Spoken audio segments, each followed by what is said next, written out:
version of this story, inspired by my friend Ingrid.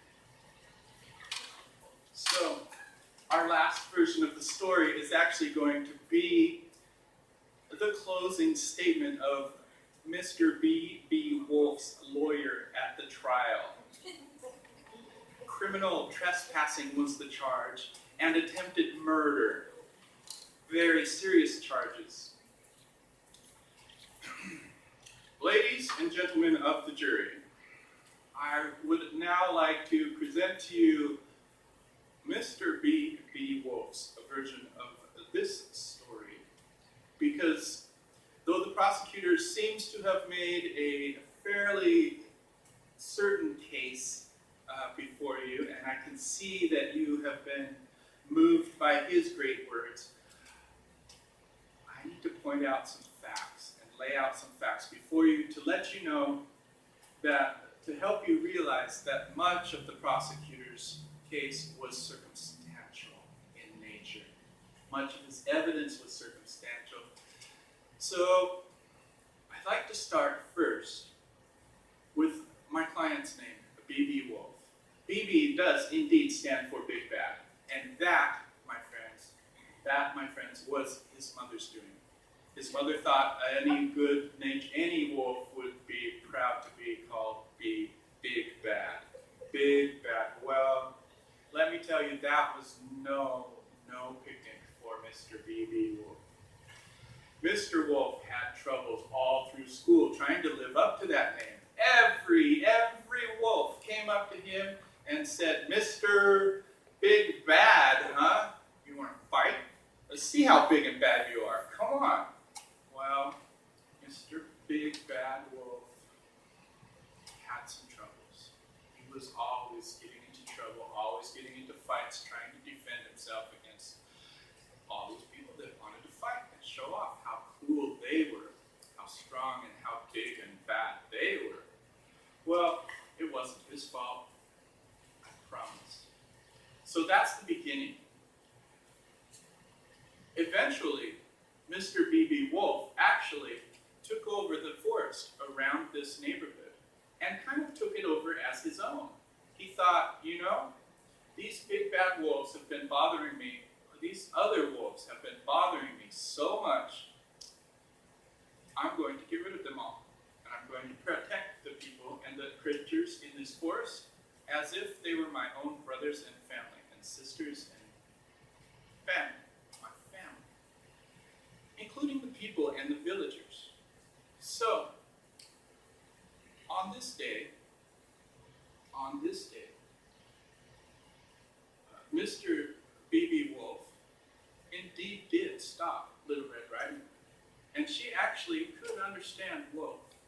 But I would like to point out that Mr. B.B. Wolff did not speak and does not speak very good English at all.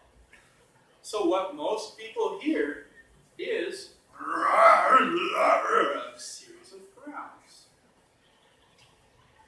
So Miss Riding Hood's version was correct. Mr. Wolff did come and say, "Where are you going?" And he did indeed follow her. But that was because he had heard that there was another one of his big bad wolves that had come back into the neighborhood, and he wanted to make sure that she was there safe. Made it all the way to grandmother's house safely. So, the next step he did was follow the entire trail to grandmother's house. Went quickly, and he scoured, and he looked, and he sniffed, and he smelled everywhere, and he indeed did find the other wolf hiding in one of the corners of the forest. He chased that wolf off, and then went to grandmother's to make sure that everything was well.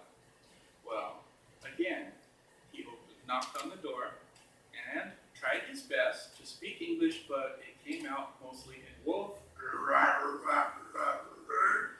And poor grandmother probably was indeed scared, as I believe she, unlike her granddaughter, did not learn Wolff in school.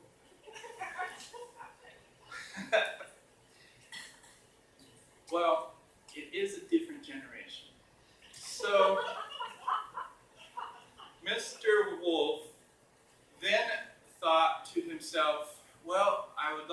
sure that grandmother, when she does come around, maybe when Little Red Riding Hood gets here, she can clear up the story.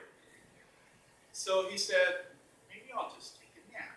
Well, Miss Riding Hood's grandmother had been doing laundry that day.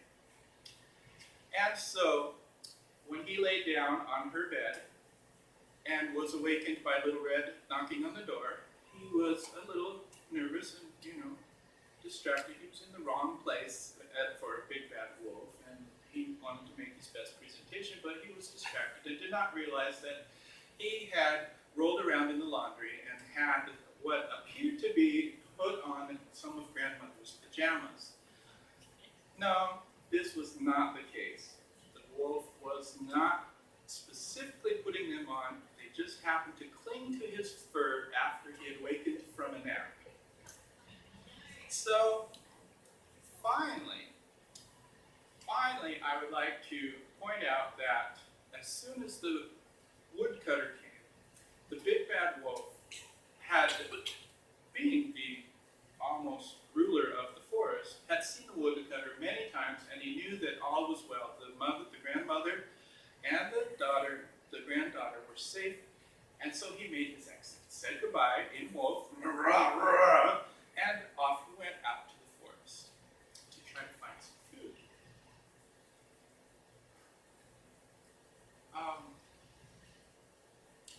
I'd like to also point out that the woodcutter has not made it to court yet, but we believe that the woodcutter does understand and believe this version of the story, and it is my understanding that the wolf and the